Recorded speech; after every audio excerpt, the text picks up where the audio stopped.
Bonsoir tout le monde, bienvenue à cette nouvelle édition du mardi président. Oh, le réseau fait ça.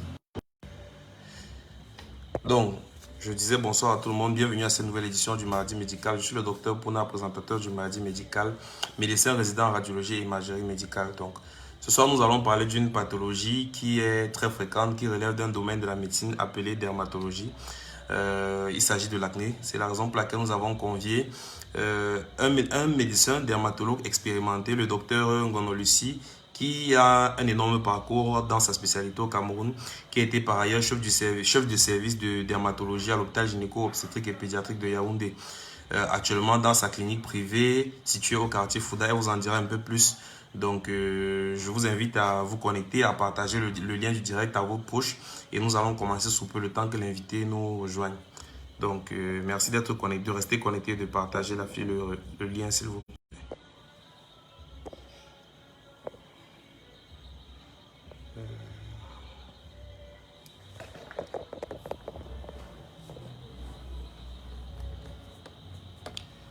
Merci. Bonsoir à ceux qui viennent de se connecter. Nous allons accuser juste un petit retard le temps que l'invité nous rejoigne et nous allons commencer. Avant que nous lançons véritablement l'émission, veuillez s'il vous plaît partager le lien à vos proches. Donc, le docteur Ngono va nous rejoindre dans quelques instants. Merci d'être patient, s'il vous plaît. Je rappelle à ceux qui sont nouveaux sur la plateforme que le mardi médical se déroule toutes les semaines à 20 h le mardi idéalement, en plus des activités en présentiel que nous menons parfois dans certains endroits. Donc, nous vous invitons à vous abonner à la page pour ne rien manquer. Nous sommes désolés pour le retard. Le docteur Ngono a quelques soucis au niveau de la connexion, mais nous pensons que ce sera réglé d'ici peu. Donc, restez connectés s'il vous plaît. Okay.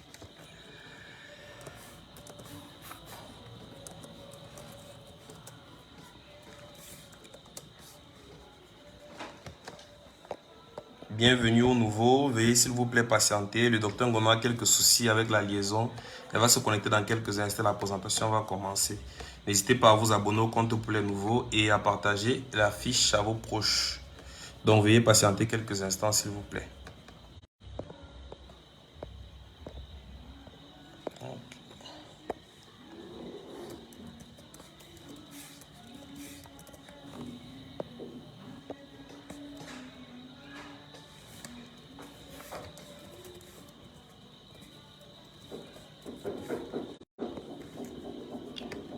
Ok. Désolé une fois de plus pour le retard. Veuillez s'il vous plaît faire preuve d'un peu de patience en attendant que le docteur Ngono se connecte. Pour ceux qui sont nouveaux dans le mardi médical, l'émission se déroule sur environ 1 heure de temps. La première partie, c'est généralement la présentation du thème par notre invité. Après, je fais un petit rappel, un petit résumé. Et ensuite, nous répondons aux questions que vous aurez posées préalablement en commentaire. Donc, au fur et à mesure que la présentation sera faite, n'hésitez pas à poser vos questions en commentaire qui seront prises par ordre chronologique à la fin. Je pense que le docteur Ngono est déjà là. On va la prendre rapidement.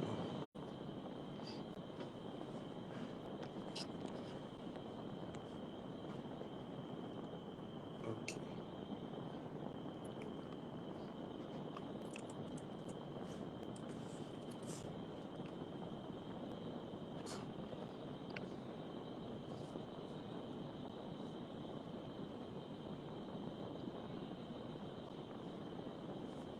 La connexion encore. Allô, docteur, est-ce que tu m'entends?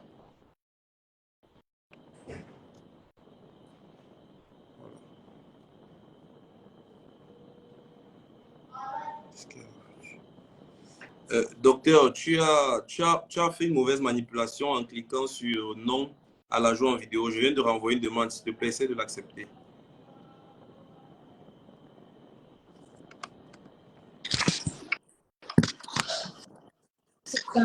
Bonsoir, docteur. Oui, bonsoir, mon fils. On a des problèmes avec tes histoires-là. Hein? Ta technologie l'a fait des caprices. La technologie est un peu capricieuse, mais on est obligé de faire avec. La sorcellerie des Blancs, là, quand je vous dis, moi, j'aime pas ça. Malheureusement, on est obligé d'évoluer avec de nos jours. Donc, bonsoir. Merci, maman. Merci, maman, d'avoir accepté de répondre présente ce soir pour nous dire la science. Non, là, on est confrères. Maman, c'est quand D'accord. nous sommes Bonsoir, à la docteur. Merci à vous d'avoir répondu. Bonsoir, Merci à vous d'avoir répondu. Parce qu'il faut te Merci à vous d'avoir répondu présente ce soir pour nous édifier. Tu peux me tutoyer, on est confrères. Merci à toi d'avoir répondu présente ce soir pour nous éduquer sur... pour nous éduquer... Je demande pour nous éduquer sur la dermatologie, notamment sur le thème de l'acné. Donc, généralement, je ne sais pas si tu m'écoutes, j'ai l'impression qu'il y a des bruits de ton côté. Est-ce que tu m'écoutes? Oui, moi je te suis très bien. D'accord. Donc, généralement, ce qui se passe, c'est que tu as le temps que tu veux, 10, 15, 20 minutes pour faire ta présentation selon ta convenance. Après ta présentation, je vais essayer de faire un résumé parce qu'il y a des gens qui se connectent en retard pour qu'ils soient un peu sur le même diapason d'échange que tout le monde. Et ensuite, on va répondre aux questions qu'ils auront préalablement posées en commentaire. Donc là, je vais te passer la parole. Tu vas te présenter. Tu maîtrises très bien l'art de la présentation, dire ce que tu fais concrètement dans ta clinique. Et voilà, après t'être présenté, tu vas donc nous exposer le thème et au fur et à mesure, je vais essayer de te guider sur les autres articulations. Est-ce qu'on s'écoute? Parfaitement. D'accord. Donc, je te passe la parole.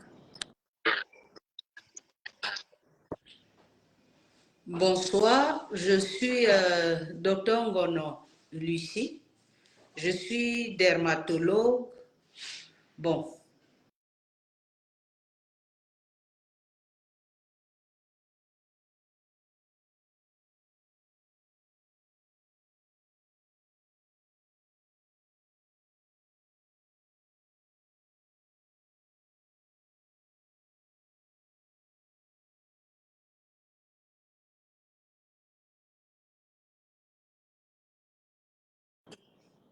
On a vraiment du mal à t'entendre de ton côté, maman. Le réseau dérange.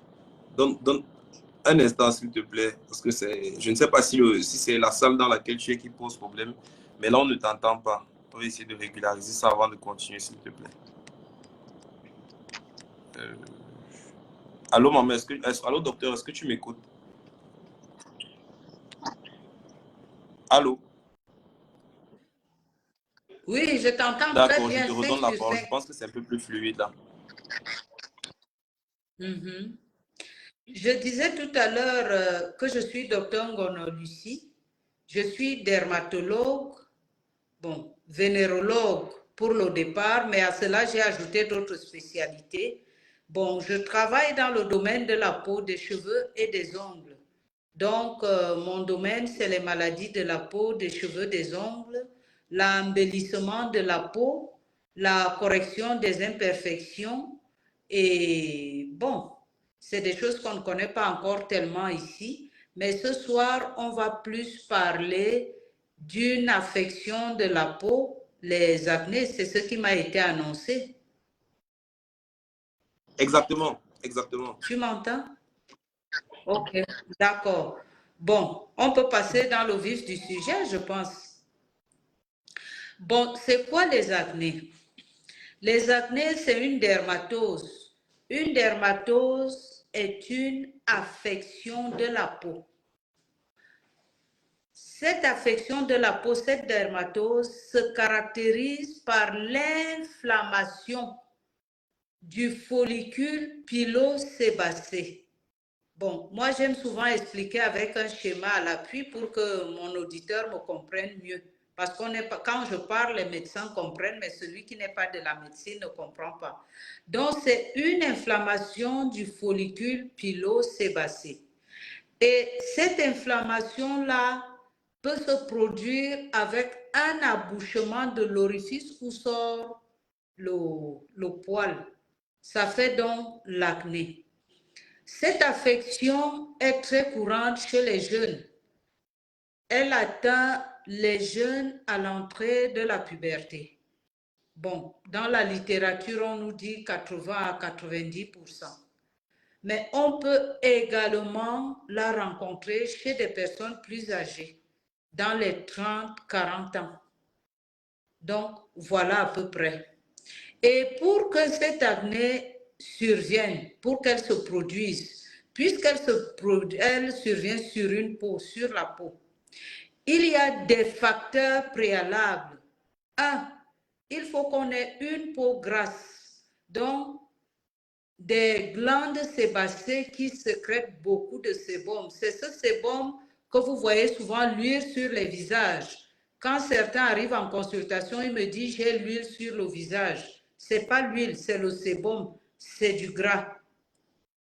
Donc, en dehors du sébum, il y a la composante hormonale.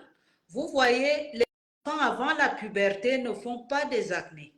C'est à survenue de la puberté. Pourquoi? Parce que lors de la puberté, on a des modifications hormonales dans le corps. Ce sont ces modifications donc qui provoquent des changements qu'on voit chez les adolescents et ces mêmes hormones font en sorte que les glandes sébacées se mettent donc à sécréter beaucoup de sébum.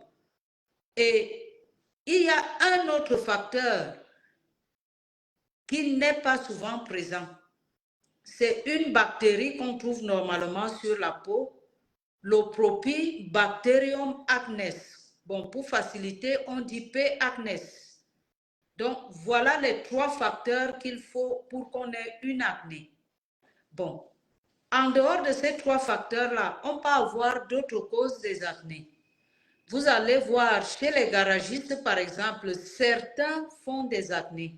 C'est dû aux huiles des garages. Et là, c'est des acnés professionnels. C'est comme une maladie professionnelle. Il y a des acnés qui sont causés par des produits cosmétiques. C'est des acnés cosmétogènes. Vous allez voir chez certaines femmes qui se décapent, qui utilisent certains produits, elles font des acnés. C'est parce que ces acnés, précisément les corticoïdes, quand elles les appliquent sur la peau, ça passe dans le sang, ça va agir au niveau des glandes surrénales qui vont sécréter plus de cortisol et des androgènes, tout ce qu'on leur connaît, et ça provoque la survenue des acnés. Donc, voilà grossièrement ce qui peut nous causer des acnés.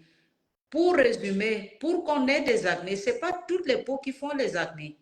Il faut avoir une peau grasse, donc une hypersécrétion sébacée, que les glandes sébacées sécrètent beaucoup de sébum. Il faut qu'il y ait ces hormones-là, donc que l'individu atteigne la puberté. Et parfois plus ou moins la présence de P. acnes. Je ne sais pas si l'auditoire comprend un peu ce que c'est que les acnés avec les explications que je donne. Oui, oui, docteur. En fait, l'auditoire va juste réagir en commentaire. Donc, ils sont là, ils sont en train d'écouter. Généralement, lorsqu'on présente la maladie, ils aimeraient savoir est-ce qu'il existe des types particuliers, comment est-ce que le traitement est généralement conduit, quel est le pronostic. Parfois, ils aiment avoir un mot par rapport à ça également. Bon, pour le type d'acné, j'ai survolé en quelque sorte. Bon, il y a l'acné juvénile qui survient chez les adolescents. Parce que je leur ai dit tout à l'heure, il faut avoir la peau grasse. Vous allez voir, certains individus ne font pas d'acné. Ils ont une peau normale. Et nous, en dermatologie, on appelle la peau normale la Rolls-Royce des peaux. Parce que c'est une peau sans problème. Mais l'inconvénient avec la peau normale, c'est qu'elle vieillit plus vite. Or, la peau acnéique vieillit plus lentement que la peau normale, justement à cause de cette multitude de glandes sébacées. Donc, on a l'acné juvénile. On a l'acné tardive qui survient beaucoup plus chez les femmes, entre 30 et 40 ans. On a l'acné cosmétogène qui peut survenir après l'usage de certains produits cosmétiques. L'exemple que j'ai donné tout à l'heure.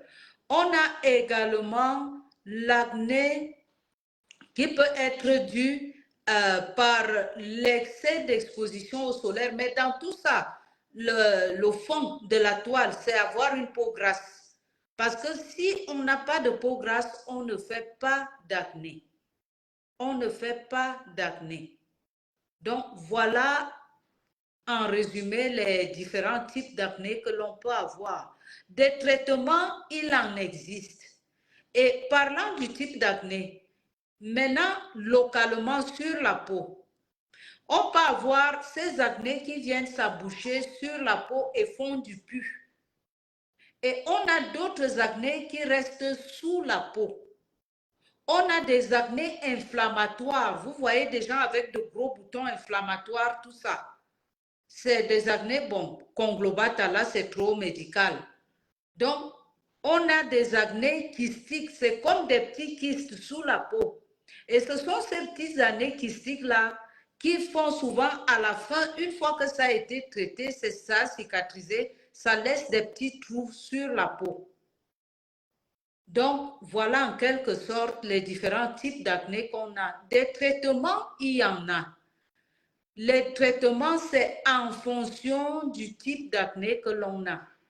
Il y a plusieurs types d'acné et il y a des traitements spécifiques. Merci, docteur. Les conséquences, on a des conséquences. La première conséquence, c'est des taches noires, des taches post-éruptives. Et pour les éviter maintenant, il ne faut pas casser les acnés.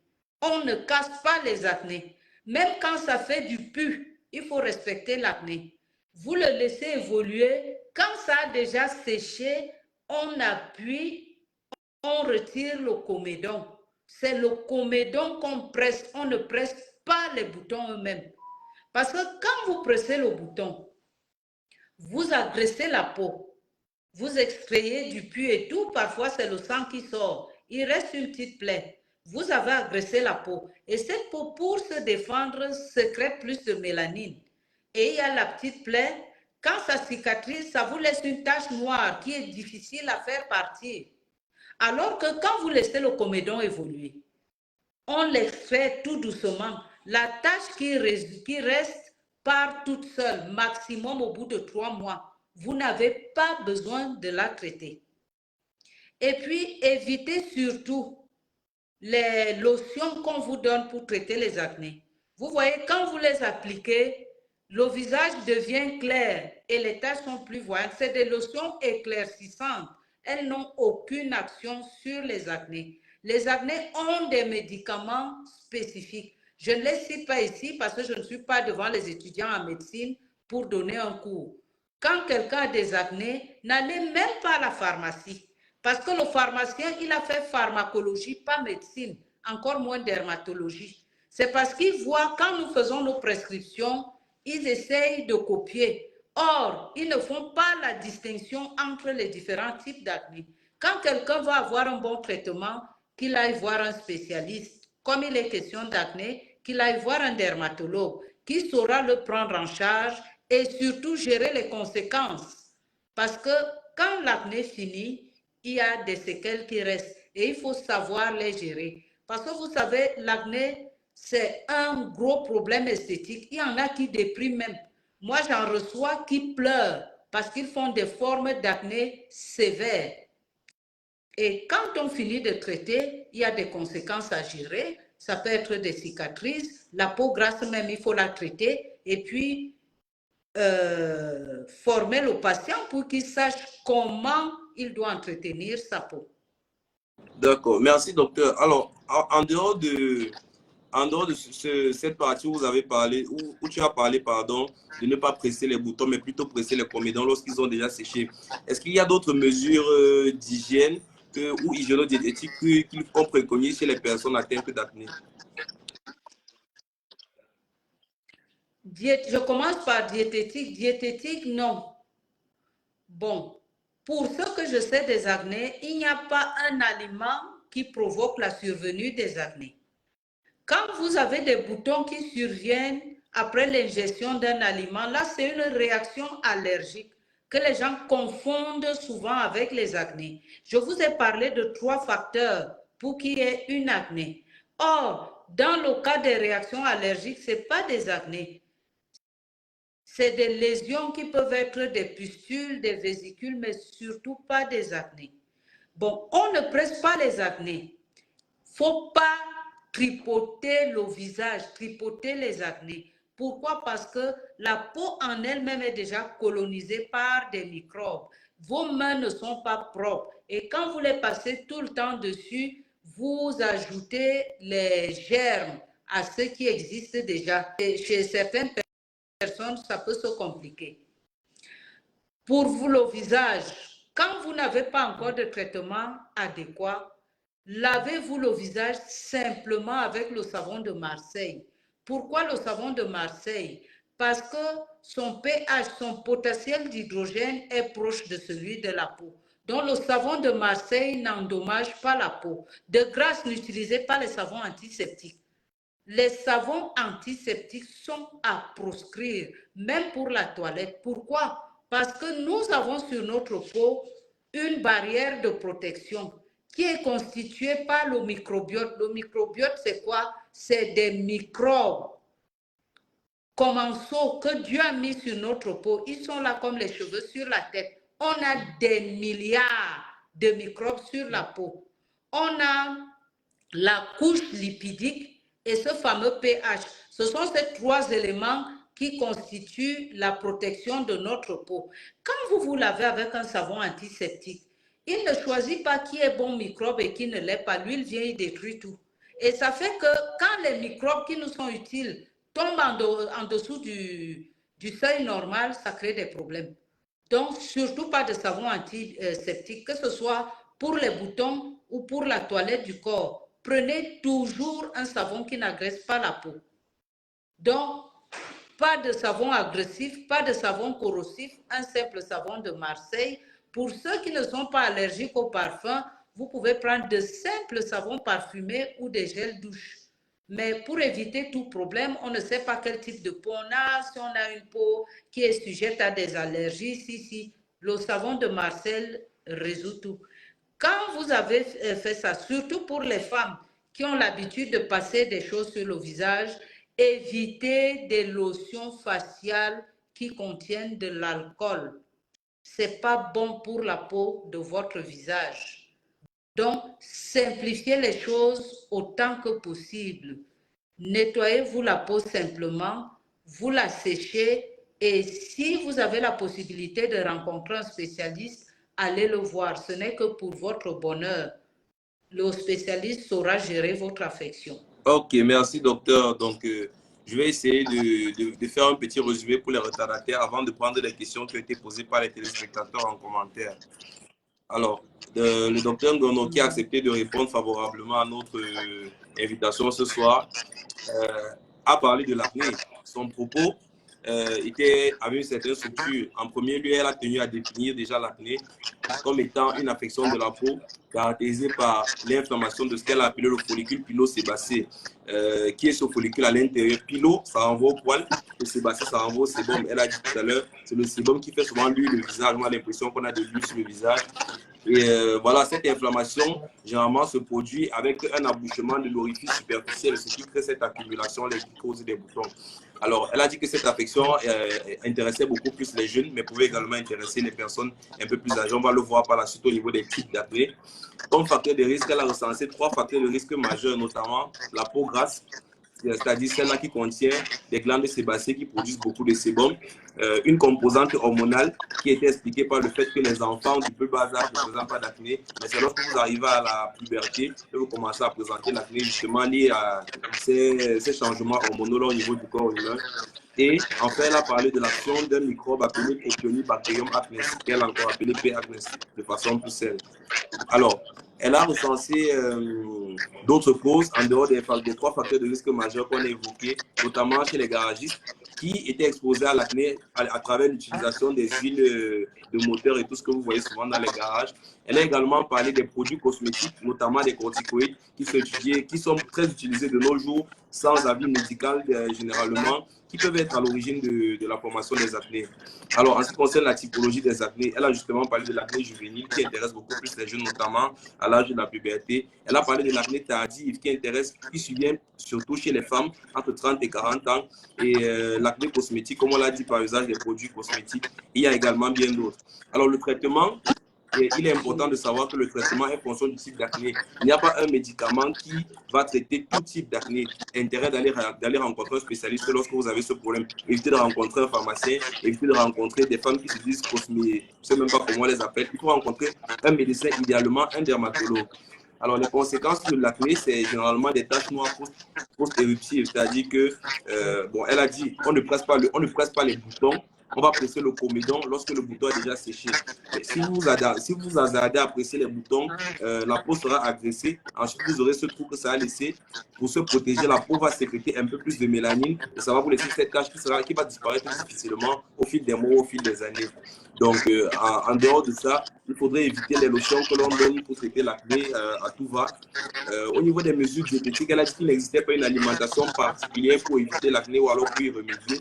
Mais aux mesures hygiéniques, il faudrait éviter de se tripoter le visage parce que généralement, nos mains sont souillées. Lorsqu'on passe la main sur le visage, ça infecte davantage la zone atteinte d'acné. Il faudrait laver le visage avec le savon de Marseille. Le savon de Marseille parce que son pH est, lorsqu'on dit pH, j'espère que vous retrouvez un peu. Le pH, c'est cet indice chimique qui permet de dire si quelque chose est acide ou basique, et ainsi de suite. Voilà. Donc, le savon de Marseille a un pH assez rapproché de celui de la peau, donc il faudrait mieux l'utiliser. Les savons antiseptiques sont à proscrire. Vous pouvez utiliser un antiseptique s'il a été prescrit par un médecin pendant une courte période, mais vous devez utiliser un savon antiseptique sur une longue période parce que, elle a dit tout à l'heure, notre peau contient normalement des germes. Je fais un clin d'œil à tous les mardis médicaux qui étaient faits du côté de la gynécologie. C'est un peu comme le vagin. Il y a des germes normalement qui vivent à ce niveau. Et si vous utilisez des savons antiseptiques, même ces germes qui nous aident seront totalement détruits. Enfin, elle a parlé de l'édition des lotions faciales contenant de l'alcool. Donc, docteur, j'espère que tu es toujours avec nous. Je vais essayer de prendre dans l'ordre chronologique les questions qui ont été posées. Ok. Alors, la première question. D'accord. Elle nous vient de Ange Pissé-Noir. Je cite. S'il vous plaît, pour ceux dont l'acné est périodique, c'est-à-dire en fonction du cycle, certaines fois des boutons, d'autres pas. Elle aimerait que vous nous dites un peu plus sur les personnes qui présentent une acné périodique, c'est-à-dire en fonction du cycle. Il y a des moments dans le cycle, peut-être lorsqu'elle a des règles, que l'acné vient et après ça disparaît. Est-ce que tu peux nous dire un mot à propos de ça, docteur, s'il te plaît? Quand elle fait des acnés périodiques en fonction de ses menstrues, elle au moins est déjà fixée. Elle sait à quel moment ça doit arriver. Il y a l'hygiène de la peau. L'hygiène de la peau, c'est quoi? C'est le démaquillage. Parce que quand on se lave à l'eau et au savon, on enlève la saleté. Mais quand on se démaquille, on désobstrue les pores. Donc, les pores ne vont plus s'obstruer. En dépit du fait que lors du cycle menstruel, il y a ce flux hormonal, l'évacuation va se faire normalement au niveau de l'orifice. Donc, on n'aura pas de boutons. Et il peut arriver accidentellement qu'un têtu se décide à évoluer. Ça fait très souvent une acné inflammatoire. Aussi simple que ça. On prend une solution antiseptique telle la bétadine jaune, on tamponne dès le début, dès qu'on sent une petite douleur. Déjà, la peau doit être propre, donc il faut bien la démaquiller. Se démaquiller matin et soir. Si on ne peut pas le faire le matin, absolument le soir, parce que on passe la journée à se balader, on rentre par-ci, par-là, on attrape la poussière et tout ce qu'on peut, on peut attraper. Mais le démaquillage, c'est pas seulement quand on se farde, non, c'est le nettoyage de la peau. Donc, qu'elle apprenne déjà à nettoyer sa peau régulièrement, ça va l'aider non seulement pour les acnés, mais ça fait qu'à l'avenir, bon, je ne sais pas quel âge elle a, parce que les études ont prouvé que une peau bien entretenue qui est régulièrement démaquillée vieillit moins vite qu'une autre peau qui ne l'est pas. Donc, l'hygiène de la peau. Et puis, elle applique simplement une crème hydratante, pas de complications. Je crois qu'elle aura un bon résultat à cela. Merci, docteur. Alors, la question suivante nous vient de Maria Gabriela. Je cite, s'il vous plaît, est-ce que les masques ou gommage sont à proscrire? 1. Je tiens à dire aux auditeurs que la peau noire a ses spécificités, dont ne tiennent pas compte les gens qui fabriquent les produits. Moi, je suis spécialiste de la peau noire et du cheveu crépus. Donc, la plupart des produits que vous trouvez sur le marché ne sont pas adaptés à nos peaux. Bon, le masque, ça dépend de quel masque on fait. On fait le masque en fonction du type de peau. Parce qu'elle ne peut pas avoir une peau grasse et aller faire un masque pour peau normale. Et maintenant, parlant du gommage, les auditeurs doivent savoir qu'on ne peut pas gommer quotidiennement une peau. Parce que j'en rencontre qui ont des savons gommants. Vous n'allez pas gommer votre peau tous les jours. Parce que c'est dommage que je n'ai pas un schéma ici pour vous expliquer. Pour que la cellule, le kératinocyte qui aide la peau à se renouveler, à régénérer, pour que ça parte de la base jusqu'à la superficie, ça lui prend 1 mois. 1 mois. Donc, quand vous vous gommez tous les jours, vous abîmez votre peau. Si vous êtes fanatique du gommage, faites-le une fois par semaine et que ce soit un gommage léger. Parce que l'excès de gommage abîme la peau et la sèche même. Donc, gommage mollo, masque en fonction de votre peau. Merci, docteur. Alors, on a une question suivante qui nous vient de Ange, mademoiselle Ange, qui dit, je cite, qu'en est-il de presser la peau pour extraire le sébum? Je pense que tu as dit un mot tout à l'heure en parlant du fait qu'il fallait attendre que le bouton sèche et tout. Est-ce que tu peux encore dire un mot à ce propos-là? Presser la peau pour extraire le sébum. On ne peut pas... On ne peut pas presser la peau pour extraire le sébum. Le sébum ne se trouve pas dans la peau. Il se trouve dans un petit sac, la glande sébacée. On presse quand ce sébum a déjà séché.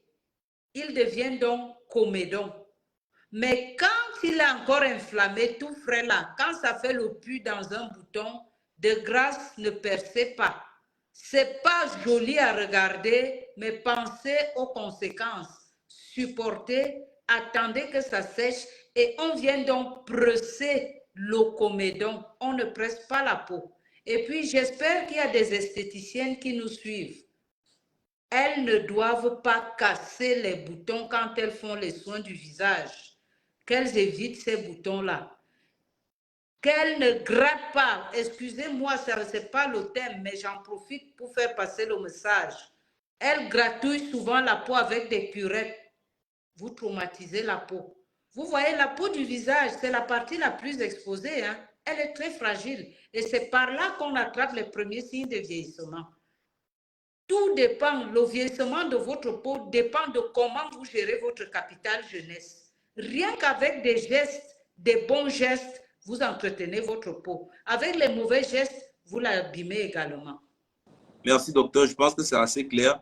La question suivante nous vient du docteur Abena qui dit, je cite, comment lutter contre les taches post-acnéiques? Comment lutter contre les taches laissées par l'acné?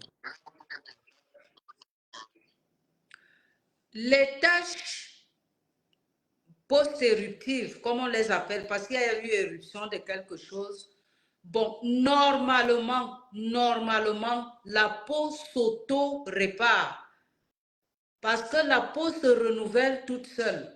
Les kératinocytes partent de la membrane basale jusqu'à la superficie, ça prend 1 mois. Mais on vieillit à partir de 30 ans. Donc, à partir de la trentaine, ce phénomène, enfin, la vitesse baisse.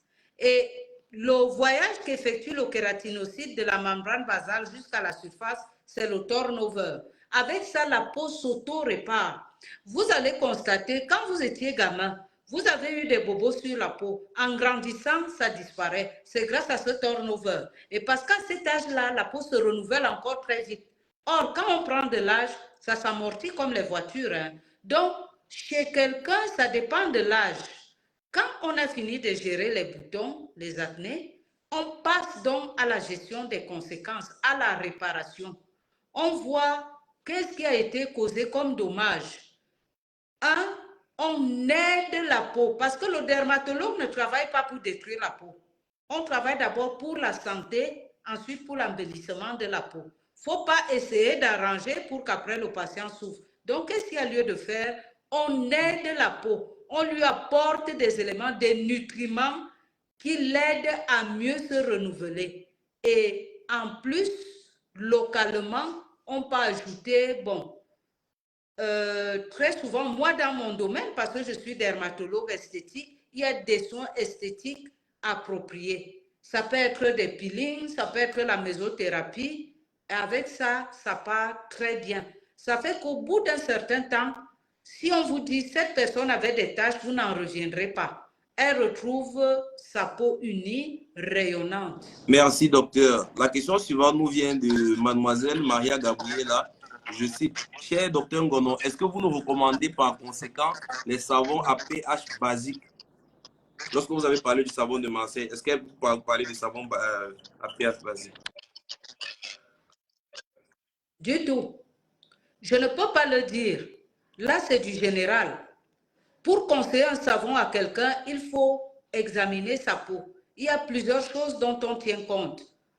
Globalement, ce que je dis souvent aux gens, à chaque tranche d'âge, à chaque type de peau, son type de soin. Parce que je vais lui dire oui maintenant, je ne sais pas quel est son type de peau, quel âge elle a, qu'est-ce qu'elle présente déjà sur sa peau. Parce que quelqu'un peut avoir 30 ans et avoir une peau de 25 ans, ou alors avoir 25 ans et avoir une peau de 35 ans. C'est le cas par cas dans ce cas-là. Alors, globalement, le savon de Marseille, pas le savon de ménage, pas le savon de ménage, pas le savon de Macabo, comme on l'appelle vulgairement au quartier, mais le savon de Marseille. Je ne veux pas citer le nom ici, moi je ne ferai pas de publicité. Le savon de Marseille n'endommage pas la peau. Merci, docteur. Alors, mademoiselle Ange, j'aimerais savoir si vous pouvez nous dire un mot sur les gommages naturels. Par exemple, ceux qui utilisent le citron et le miel sucré, est-ce que c'est conseillé?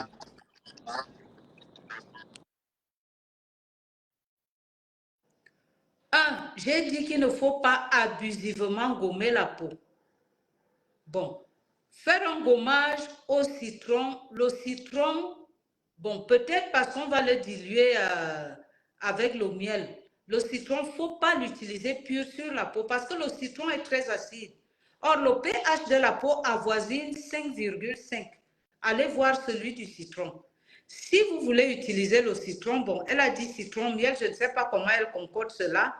Des masques naturels, il y en a plein sans citron.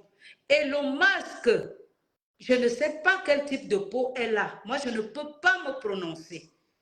Là, je suis très pointue. Il faut savoir quel type de peau elle a, alors on lui conseille quelque chose.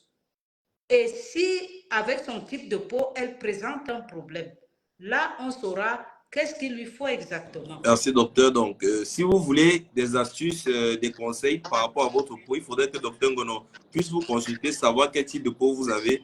Donc, elle va vous dire tout à l'heure où se trouve son centre, comment la joindre en consultation. Alors, la question suivante nous vient de mademoiselle Maria Gabriela, qui aimerait savoir si l'acné est une maladie héréditaire. Non.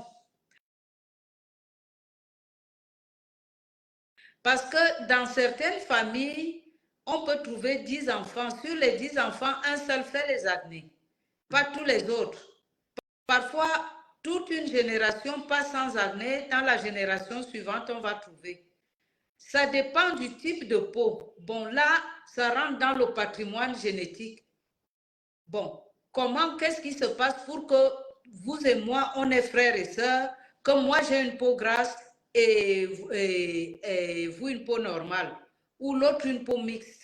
Là, c'est le patrimoine génétique. C'est pas, on ne parle pas d'hérédité dedans, dans les actes. Merci, docteur. La question suivante nous vient de mademoiselle Lise Darlene. Je cite, docteur, s'il vous plaît, quel est votre avis au sujet du peeling du visage? Autrement, le conseilleriez-vous? Les peelings, j'en fais beaucoup. Moi, je l'ai fait en tant que dermatologue. Et pour que j'en fasse, j'ai été formée. Il a fallu, que je sois docteur. De 2, que je me spécialise en dermatologie. Et de 3, que je fasse une sous-spécialisation en dermatologie esthétique. Pour ce qui nous concerne, les peaux noires, on fait que des peelings superficiels. Peeling moyen, peeling profond, c'est proscrit sur les peaux noires. Pourquoi? Parce que ça lèse la peau. Et quand ça lèse la peau, il y a cicatrice. Et quand il y a cicatrice sur la peau noire, il y a tache. Et chez certains noirs, il y a formation de... Bon, les peelings superficiels, il y en a de plusieurs types. Ça peut être un anti-acné, un peeling pour l'ossement cutané. Ça peut être, il y a plusieurs indications. Et les peelings, on les fait à une certaine fréquence. Bon, quand je travaille souvent, le protocole prévoit séance pour commencer, espacée de 2 semaines. Et quand on fait le peeling, avant de faire le peeling, on prépare la peau pendant 2 semaines. On prépare la peau à recevoir le peeling. Parce que le peeling, c'est quoi? C'est un gommage chimique. Et dans le peeling, dans les peaux, ce que moi j'utilise plus pour les peaux noires, on le fait à l'acide glycolique qui est tiré de la canne à sucre. Il y a plusieurs concentrations. Maintenant, ça dépend de l'indication qu'on a sous la main. On prépare donc la peau. Maintenant, quand le moment de faire le peeling arrive, on le fait et on pile. Après le peeling, vous avez des produits. On ne fait pas le peeling juste pour le plaisir. Il faut que ce soit global, pré, pendant et post, si vous voulez avoir un bon résultat. Merci, docteur. La question suivante nous vient de mademoiselle Dina Breta, je cite. Doit-on utiliser les produits à base du collagène à bas âge? Le collagène, d'abord, c'est quoi? Le collagène, c'est la protéine la plus abondante. Et le collagène de la peau, on le trouve au niveau de la deuxième couche, au niveau du derme, parce que la peau a 3 couches, l'épiderme, le derme et l'hypoderme. Le collagène, normalement, on le perd à partir de 25 ans. Ça fait que quand on atteint la soixantaine par là, on a perdu déjà près de 70 à 75% de son collagène. Alors, le collagène, il est bon, mais il faut savoir quel type de collagène on doit prendre et à quelle posologie. Parce que quand vous prenez le collagène, si vous prenez, disons, un individu qui a la trentaine, il n'a pas encore perdu autant que celui qui a la soixantaine ou 70 ans. Mais là, on joue donc sur les quantités à donner et savoir quel type de collagène donner. Quand la personne est déjà à un âge avancé, le collagène, on ne le prend plus simplement par voie orale ou par là. Là, on passe par mésothérapie. On vient directement l'injecter dans la deuxième couche et le résultat, il est immédiat et sublime et il est même durable. Et là, le collagène qu'on vient appliquer sur la peau est complémentaire. Parce que quand vous l'appliquez directement sur la peau, vous ne pouvez pas avoir le même résultat que la mésothérapie. Voilà pourquoi vous allez voir plusieurs produits qu'on vous présente à la télé, on fait la pub et tout. Vous allez les appliquer, les utiliser pendant X temps. Vous n'aurez pas le résultat qu'on vous raconte. Parce que n'utilise pas ces produits. Hein. On prend des gens qui ont une belle peau, qui sont beaux et tout. C'est juste pour les besoins de la pub. Alors, il faut faire attention. Merci, docteur. Alors, nous avons Madame Oriane Fotso qui aimerait savoir comment connaître son type de peau.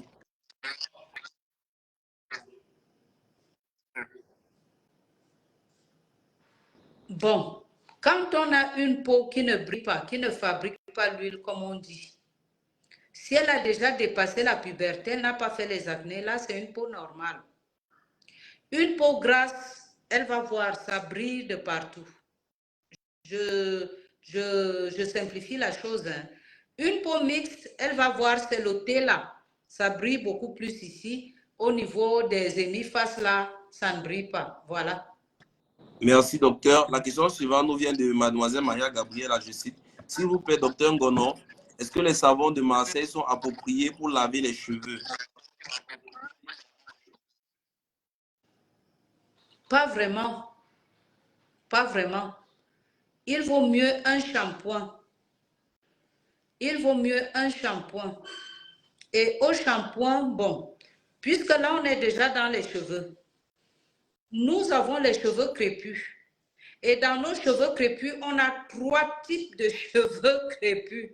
Il faut donc savoir quel est votre type de cheveux et en fonction de votre type, on vous donne des conseils. Mais le savon de Marseille, quand on ne peut pas s'offrir un shampoing, on se lave les cheveux avec. Mais vous allez constater que ça laisse toujours des petits dépôts. Merci, docteur. Alors, on a une question qui nous vient d'un homme, monsieur Sani Hassan, je cite. Bonsoir à vous et merci. De barbe chez les hommes. Comment prévenir l'apparition des boutons et où y remédier? Merci bien. On a été coupé un moment là, je n'ai pas suivi. D'accord, donc je disais que la question vient d'un homme, c'est monsieur Sani. La question concerne l'après-rasage de barbe chez les hommes. Comment prévenir l'apparition des boutons et où y remédier? Merci bien. Bon, j'espère que vous m'entendez là-bas. Parce qu'il y a toujours des petites coupures. Il parle des boutons de rasage. Bon, déjà, comment il se rase? Est-ce qu'il se rase avec le rasoir, la lame, ou bien il utilise des mousses à raser, ou alors il y a des poudres à raser aussi? Très souvent, c'est la lame qui provoque des boutons. Si la lame provoque des boutons, c'est tout à fait normal. Je lui expliquerai mieux les choses. Bon, s'il utilise une lame, un rasoir, pardon, qu'il laisse le rasoir, qu'il passe un peu avec la mousse à raser ou bien la poudre à raser. S'il fait toujours des boutons, là, je pourrais voir de près de quoi il est question. Et quand il se rase, après s'être rasé, il se nettoie. Normalement, il y a soit des crèmes, soit des lotions pour hydrater la peau. Parce que la peau subit des traumatismes chaque fois qu'on y passe la lame. Vous allez voir un garçon, quand il est jeune, il a le menton comme une fille. La barbe commence à pousser. Vous voyez comment la peau change. Ça, c'est des coups de lame qui transforment la peau comme ça. Donc, avec ces coups de lame, chez certaines personnes, il peut avoir des complications, soit des poils incarnés, soit des boutons de barbe, soit. Il faut déjà voir qu'est-ce que la personne utilise comme produit pour se raser. Et l'après-rasage, comment la personne gère ça. Merci, docteur. On a une question qui nous vient par la suite de Manou Bill, Madame Manou Bill, je vais citer. Bonsoir, docteur. S'il vous plaît, est-ce mieux pour la peau? Qu'est-ce qui est mieux pour la peau entre le gel et le savon dur?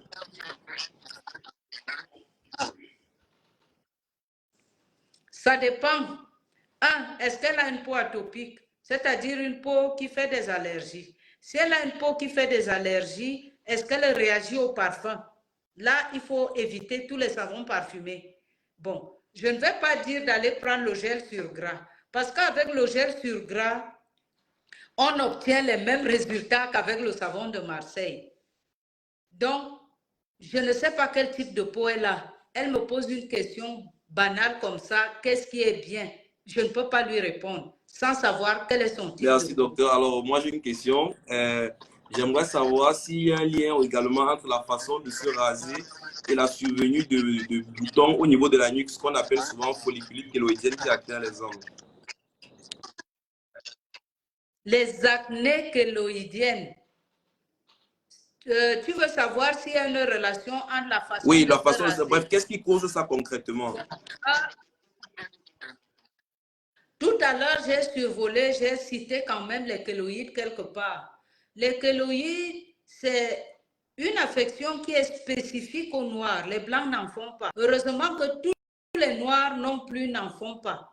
Bon, chez les Noirs maintenant, nous, on a des cheveux crépus. C'est dommage que je n'ai pas un schéma pour vous présenter ça. Là, vous comprendrez mieux. Si j'avais su, peut-être j'aurais préparé un schéma pour la compréhension de l'auditoire. Normalement, vous avez un follicule pileux qui est implanté là. Chez le blanc, le cheveu est implanté comme ça, dans le cuir chevelu, dans la peau. Chez le noir, c'est en oblique. Chez le noir, quand il se rase, déjà le cheveu, le poil, il est hélicoïdal. Donc, il est tortillé comme ça. Quand vous vous rasez souvent, vous appuyez pour bien couper, pour faire au moins 2 jours sans avoir une repousse. Seulement quand vous coupez, quand vous passez avec la lame, il peut arriver que vous passez sur un cheveu, vous le taillez directement comme ça. Donc, vous avez un bout comme ça. Et sur un autre cheveu, comme ils sont hélicoïdaux, ils ne sont pas droits, quand vous venez passer, vous le coupez comme ça, à l'oblique. Donc, il y a un biseau. Comme il est hélicoïdal, et vous voyez que chez nous, il est implanté légèrement à l'oblique. En ressortant maintenant, il peut piquer le bout de l'orifice. Ça fait une inflammation. Une inflammation avec tout ce qui s'ensuit. On sent un petit bobo là, on gratte et tout. Il y a des microbes qui se baladent, ça s'infecte.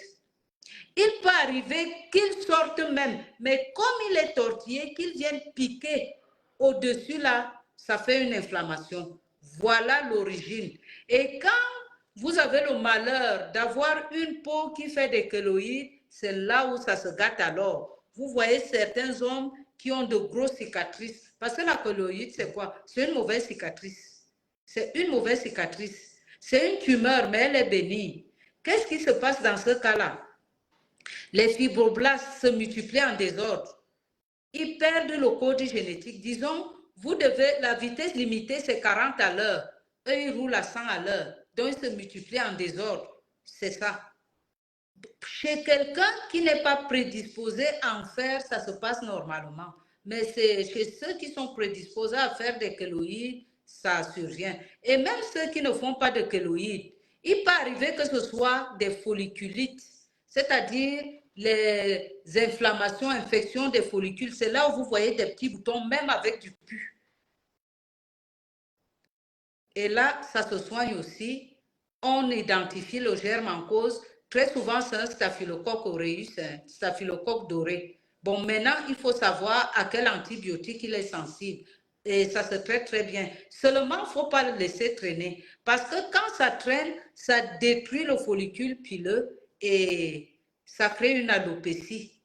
Et là, on parle de folliculite décalvante. Vous allez voir quelqu'un qui a fait des boutons et ça laisse une plaque là où les cheveux ne peuvent plus pousser. Merci, docteur. Alors, je pense qu'on n'a plus de questions là posées en commentaire. Peut-être les autres en poseront après le direct. Je vous notifierai peut-être ça. Est-ce que je te redonne la parole, docteur? Si tu peux nous dire un mot de fin. Et voilà, en plus du mot de fin, il y a la présentation. Nous dire où est-ce que tu travailles, comment est-ce qu'on peut te trouver, ainsi de suite. Bon, le mot de la fin, c'est qu'il faut prendre soin de sa peau. Et vous, en parlant des acnés, c'est sur le visage. Le visage est la partie la plus exposée du corps.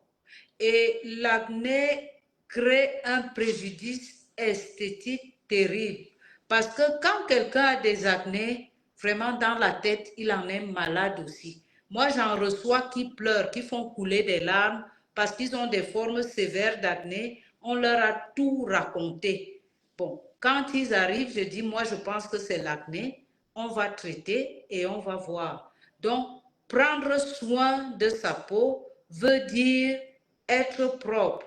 Qui dit être propre veut dire se laver au moins une fois par jour à l'eau et au savon. Ne pas utiliser des savons antiseptiques parce qu'ils viennent détruire la barrière qui nous protège. Ne pas utiliser des savons corrosifs, c'est-à-dire les savons qui sont supposés nettoyer la peau, c'est pas bon parce que ça détruit toujours cette barrière cutanée. Beaucoup plus pour les dames, il faut vous démaquiller. Le démaquillage est la meilleure manière d'entretenir la peau de votre visage. Pensez toujours à vous démaquiller. Et quand vous vous démaquillez régulièrement, vous allez voir, votre peau va être éclatante. Bon, quand il arrive que vous ayez des boutons, surtout ne les percez pas. Pensez à l'après. Le bouton est là, il ne va pas s'éterniser. Il va y rester un temps, il va partir et la tache qui va rester, si on ne l'a pas cassée, pourra s'effacer toute seule. Bon, si vous voulez qu'on vous aide à les faire partir, là, vous vous référez chez le spécialiste. Évitez les expositions au soleil. Les gens qui ont les peaux grasses, parce que quand vous vous exposez au soleil, la peau pour se défendre, et j'avais oublié, le sébum a un rôle protecteur. C'est quand il est sécrété en excès que ça devient problème. Vous voyez, quand vous restez un moment sous le soleil, non seulement vous devenez un peu plus sombre, pour ceux qui ont la peau grasse, ils sécrètent plus de sébum. Un peu plus sombre parce que la peau sécrète plus de mélanine qui nous protège et également le sébum. Donc, quand vous avez déjà une peau grasse et que vous restez sous le soleil, non seulement la peau s'épaissit, mais en plus, le sébum est plus sécrété, ça crée problème. Même si vous êtes déjà sous traitement, ça complique le traitement. Bon, pour ce qui est de mon lieu de prestation, je suis installée à la clinique Fouda où j'exerce, mais c'est mieux de prendre un rendez-vous. Je reçois sur rendez-vous. D'accord, docteur. Merci d'avoir répondu présent ce soir. Alors, avant de nous séparer, on va prendre juste une dernière question qui a été posée. Comment prévenir les boutons après épilation du pubis? Je pense que pas mal de personnes rencontrent ce problème. Est-ce que le docteur peut dire rapidement un mot? Épilation du pubis, ne vous épilez pas à la lame. Parce que j'ai parlé du poil qui repousse, qui pique à côté, ça fait inflammation, ça fait bouton. Utilisez des crèmes dépilatoires. Pour ceux qui peuvent se faire épiler à la cire, qu'ils s'épilent à la cire. Certaines peaux supportent mal le rasoir, d'autres supportent. Donc, la meilleure façon, c'est prendre une crème dépilatoire pour peau sensible. Ou alors, ceux qui peuvent se faire épiler à la cire ou qui peuvent s'épiler à la cire, qu'ils le fassent à la cire. Merci, docteur. Donc, on va clôturer le live. Je tiens à te remercier une fois de plus, malgré les contraintes que toi seul sais le carburant et tout. Les contraintes familiales, même, tu as accepté de répondre présente ce soir. Je suis infiniment reconnaissant. C'est ça la vie du pauvre médecin, hein, mon fils. C'est ça la vie du pauvre médecin. Donc, on espère que tu reviendras bientôt pour nous édifier sur d'autres thèmes, surtout en ce qui concerne la dermatologie spécialisée, qui est, comme tu l'as dit, pas vraiment développée au Cameroun. Par exemple, en ce qui concerne les problèmes d'alopécie, il y a pas mal de personnes qui ne savent pas qu'on peut faire des implants. Donc, on espère que tu viendras nous en parler un de ces soirs. Donc, je te souhaite une agréable semaine et une bonne fin de soirée. Merci et je vous souhaite à vous une agréable soirée également et surtout que le carburant